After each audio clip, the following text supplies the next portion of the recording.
प्रिय, कैसे हैं आप सब। प्रभु का धन्यवाद आज के इस दिन के लिए, और प्रभु आपके साथ रहे और प्रभु आपको बहुतायत से आशीषें दे और आपके हर एक प्रार्थना विषय को पूरा करें। हम भी आपकी प्रार्थना में मदद करेंगे और आप हमारे चैनल को सब्सक्राइब करें, लाइक करें, शेयर करें और इस वीडियो को अंत तक देखें। आइए हम परमेश्वर के वचन से पढ़ते हैं मरकुस की किताब, उसका 6 अध्याय और उसके 3 पद से 6 का 3। क्या यह वही बढ़ाई नहीं जो मरियम का पुत्र और याकूब का और योसेस, यहूदा और शमौन का भाई है? क्या उसकी बहनें हमारे बीच में नहीं रहती? इसलिए उन्होंने उसके विषय में ठोकर खाई और वो आशीष नहीं पा सके। मैं कहना चाहता हूँ प्रियो कि जब आराधनालय में उपदेश दे रहा था, उपदेश देते समय इन्होंने बहुत से सवाल किए हैं। बहुत से सवाल इनके ये थे, इसको ये बातें कहाँ से आई, इसके पास ये ज्ञान कहाँ से आया, सामर्थ के काम इसके हाथों से प्रकट होते हैं, ये कौन है?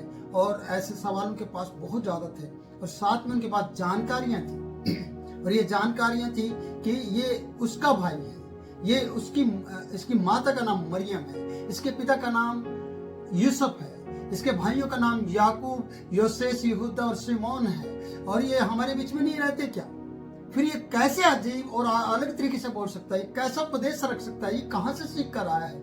इनके पास इतनी जानकारियां हैं, इसलिए ये जानकारियां होने के कारण से ये लोग आगे नहीं बढ़ पा रहे, उस परमेश्वर की महिमा को देख नहीं पाते ये लोग, क्योंकि जानकारियां रखते हैं। कई बार आपके जीवन में भी इस प्रकार की बातें होंगी प्रियो कि आप अपने परमेश्वर के सेवक के साथ सेवा में लगे होंगे या उसके साथ रहते होंगे, पर आपके पास यीशु से ज्यादा उसकी जानकारियां होंगी, यीशु से ज्यादा आप उसके बारे में सोचते होंगे, कहते होंगे, उसके बारे में बताते होंगे, उसके कमी कमजोरी के बारे में जानते होंगे और उसी की चर्चा ज्यादा किया करते होंगे, जैसे कि इन लोगों ने ऐसा किया। क्या ये वही बढ़ाई का पुत्र नहीं?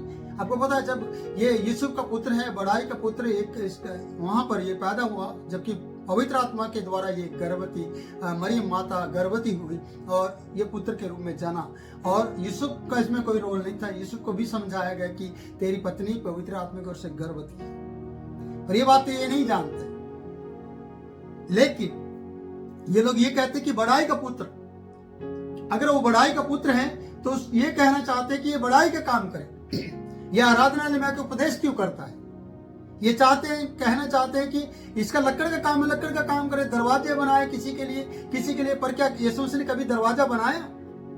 वचन बताता कि मैं द्वार हूं। याद रखना, अपने आप में प्रभु एक द्वार है, दरवाजा नहीं। द्वार, दरवाजा खुला है आपके लिए, यीशु द्वार है, याद रखना। और ये लोग कह रहे हैं बढ़ाई का पुत्र नहीं।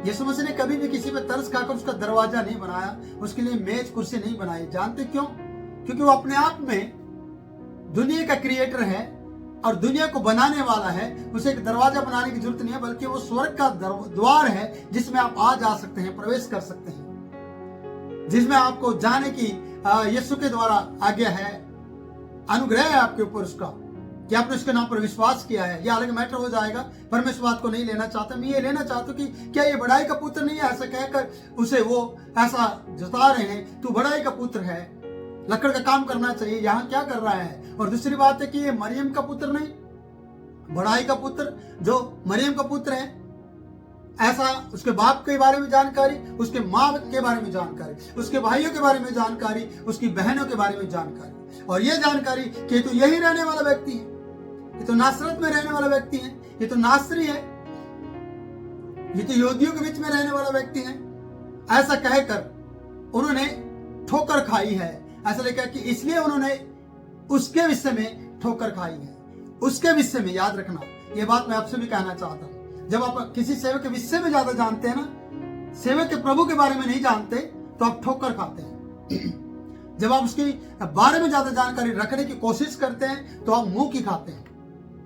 याद रखिए, आप उसके बारे में जानकारी मत रखिए, आप प्रभु यीशु मसीह के बारे में जानकारी रखिए, आप पवित्र आत्मा के अभिषेक से भरिए, आप परमेश्वर पिता के बारे में ज्यादा जानकारी रखिए जो यीशु के द्वारा दी जाती है और जो पवित्र आत्मा आपकी मदद करती है, उसके बारे में आपको जानने की जरूरत है। पर आप किसके बारे में ज्यादा जानना चाहते हैं? आप सेवकों के बारे में ज्यादा जानने की कोशिश करते हैं। आप उसके मिनिस्ट्री के बारे में ज्यादा जानना पसंद करते हैं। आप उसकी पत्नी के बारे में, उसके बच्चों के बारे में, उसके बच्चे क्या कर रहे हैं, उसके बच्चे क्या खा रहे हैं, क्या पहन रहे हैं, वो क्या करता था, वो पहले क्या था, कौन सी कास्ट का था, कौन सी जाति का था, इसके बारे में आप पूछते हैं। और संसार के लोग भी यही सवाल करते हैं। जब हम मसीह में आ जाते हैं तो संसार के लोग पहले आपसे सवाल करते हैं, आप कौन सी जात के थे, आपने धर्म परिवर्तन किया है।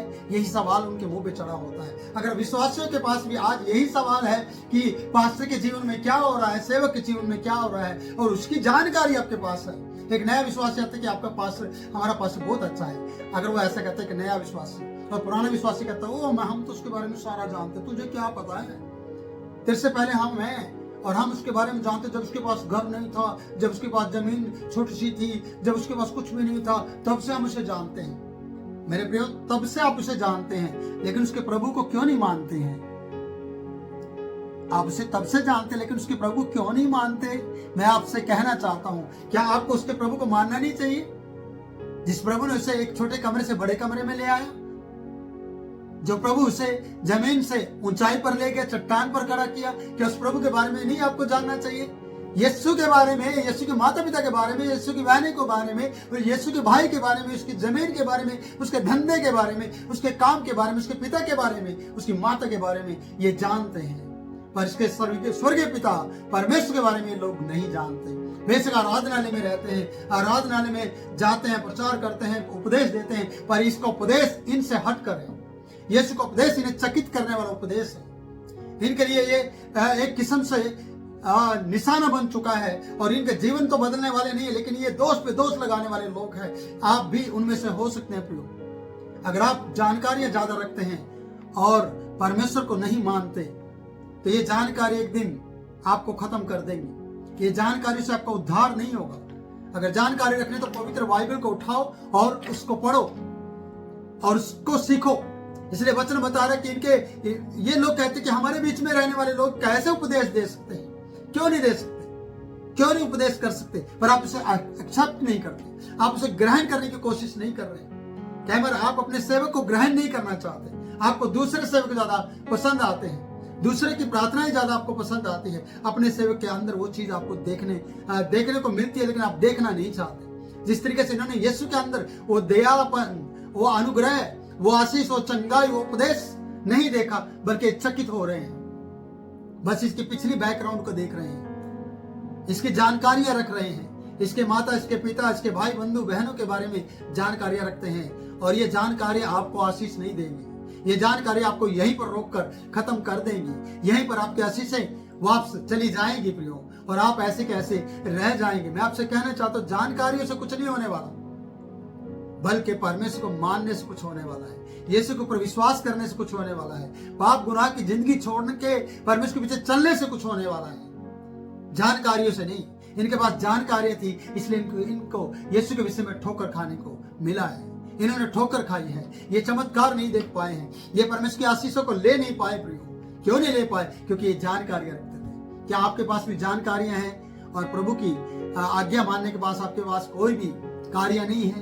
तो आप सोचिएगा, जानकारियां आपको उद्धार नहीं करती। जानकारियां, बहुत से लोगों ने दुनिया के ग्रंथ पढ़ पढ़ के ज्ञान को प्राप्त कर लिया है, लेकिन वो अपनी बीमारी और अपनी समस्या के लिए प्रार्थना नहीं कर पाते, वो प्रभु को जानते ही नहीं है। लेकिन यहाँ यीशु मसीह आपको चंगाई देना चाहता है। और यहाँ अगले पद को मैं पढ़ना चाहता हूँ कि इसलिए यीशु ने कहा, बशुक्ता अपने देश और अपने कुटुंबी और अपने घर को छोड़ कहीं भी निरादर नहीं होता। आदर नहीं मिलता उसे और निरादर हो जाता है। सोच के देखो, निरादर पाता है, निरादर होता है उसका। सोचो प्रियो, कितनी ये बड़ी बात है कि भविष्यवक्ता अपने देश और अपने कुटुंब के अंदर इस तरीके से वो परेशान मतलब उसको परेशान करते हैं लोग, उस पर विश्वास नहीं कर पाते। विश्वास ना करने का कारण यही है प्रियो। आपको सोचना है कि विश्वास करेंगे तो आप जानकारी उसकी नहीं, बल्कि जिसकी वो जानकारी दे रहा है उसके बारे में आपको सोचना है प्रियो। मरकुस का जो हम 5-6 अध्याय पढ़ रहे हैं, इसके पद को हम देख रहे हैं। 5 पद में इस प्रकार से लिखा है कि 4 पद में उसने उनसे कहा, भविष्यवक्ता अपने देश और अपने कुटुंब और अपने घर को छोड़ कहीं भी निरादर नहीं होता। मतलब कि उसे आदर नहीं मिलता। क्यों नहीं मिलता आदर? क्या कारण है? क्योंकि आप इसलिए उसे आदर नहीं दे रहे हैं, आप इसलिए उसको निरादर कर रहे हैं, आप उसकी बेइज्जती इसलिए कर रहे हैं क्योंकि आप उसके बारे में सब कुछ जानते हैं। पर आप उसके बारे में क्यों नहीं जान रहे हैं जिसके बारे में वो तुम्हें बता रहे हैं? आप भी जैसे लोग इसके बारे में कह रहे, इसकी बहन है, भाई बंधु सब इसके बारे में, इसके माँ बाप के बारे में सब बता रहे हैं, पर ये किसके बारे में बता रहे हैं? ये लोग विश्वास नहीं कर रहे।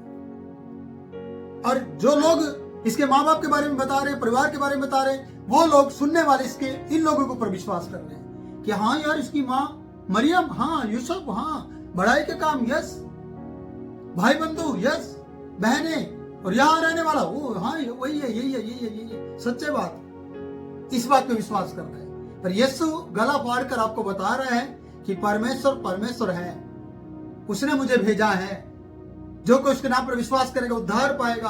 पर आप लोग उस पर विश्वास नहीं कर रहे हैं क्योंकि आपको जानकारियां आगे नहीं बढ़ने दे रही। आज बहुत से सेवक के साथ चलने वाले लोग पीछे चले गए, बहुत से चलने वाले दूसरे चर्च में चले गए क्योंकि वो उस सेवक के बारे में बहुत सी जानकारियां रखते थे, पर उस प्रभु के बारे में नहीं, जिसको मानता है, उस प्रभु से प्यार नहीं कर रहे थे, उसके बारे में तैयार नहीं थे।